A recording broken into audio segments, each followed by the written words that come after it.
Good morning. Today, as we continue our Sermon on the Mount devotional series, we're going to have a look at Matthew chapter 5, verses 27 through to 37. Let me read that to you in full now. Jesus is the one speaking in this passage, and in verse 27 he says, "You have heard that it was said, 'You shall not commit adultery.' But I tell you that anyone who looks at a woman lustfully has already committed adultery with her in his heart. If your right eye causes you to stumble, gouge it out and throw it away. It is better for you to lose one part of your body than for your whole body to be thrown into hell.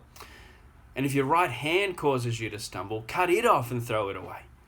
It is much better for you to lose one part of your body than for your whole body to go into hell. It has been said, anyone who divorces his wife must give her a certificate of divorce. But I tell you, anyone who divorces his wife, except for sexual immorality, makes her the victim of adultery, and anyone who marries a divorced woman commits adultery. Again, you have heard that it was said to the people long ago, 'Do not break your oath, but fulfill to the Lord the vows you have made.' But I tell you, do not swear an oath at all, either by heaven, for it's God's home, or by the earth, for it is his footstool, or by Jerusalem, for it is the city of the great king. And do not swear by your head, for you cannot make even one hair white or black. All you need to say is simply yes or no. Anything beyond this comes from the evil one." Whoa. Jesus drops 3 ethical principles here that should be taken up by those who are in Jesus' kingdom. The 3 of those, he says, lust is tantamount to adultery, so cut off any part of your body that leads to lust. Secondly, he says divorce is prohibited. And thirdly, all oaths are from the devil. Let those sit with you for a moment. They're big. And because they're big, they're concepts that take a lot of time to unpack and apply, and doing so goes far beyond the scope of our brief daily devotionals. So I encourage you to chat with one of the pastors if you want to go deeper on those, or to do some research.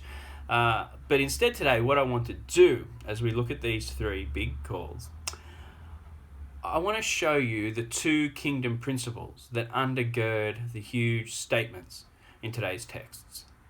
The 2 kingdom principles that undergird the huge statements in today's text. And the first principle is countercultural faithfulness. Countercultural faithfulness. Think about this. The section on adultery calls us to radical countercultural faithfulness in our sexuality. We are to remain pure if we are single, and we are to remain faithful to our spouse if we are married. This faithfulness is so radical that if part of our body causes us to sin, we're to remove it. Now, this is just hyperbole, right? But the point is still clear. We are to be radically, counterculturally faithful in regards to our sexuality.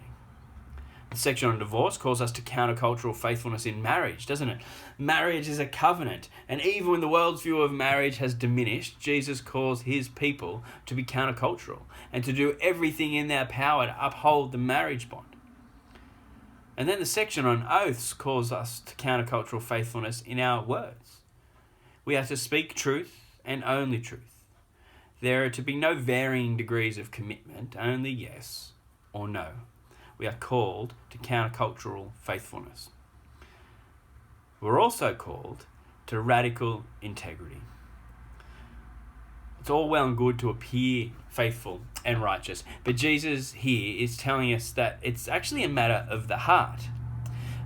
Quite often in the Sermon on the Mount, you will see Jesus say, "You have heard it said, but I say." And what he's doing there is he's taking this old principle that has been co-opted by legalists who like to tick boxes and act as though they're righteous, and says, actually, God's kingdom isn't about ticking boxes and looking righteous. It's about having a righteous heart that is transformed from a loving and deep relationship with God. It is about radical integrity.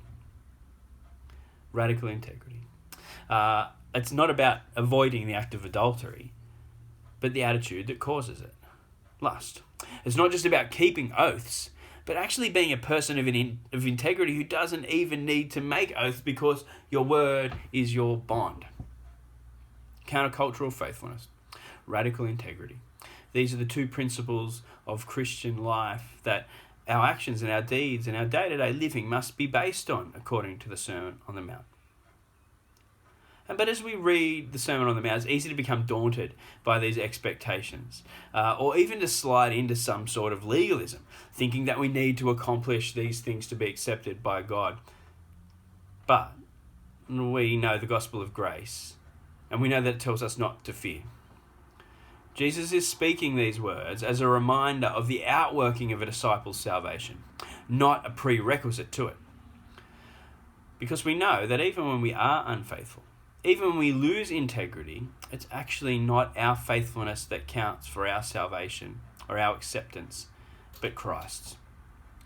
As Paul reminds us in 2 Timothy 2:11-13, here is a trustworthy saying: if we died with him, we will also live with him.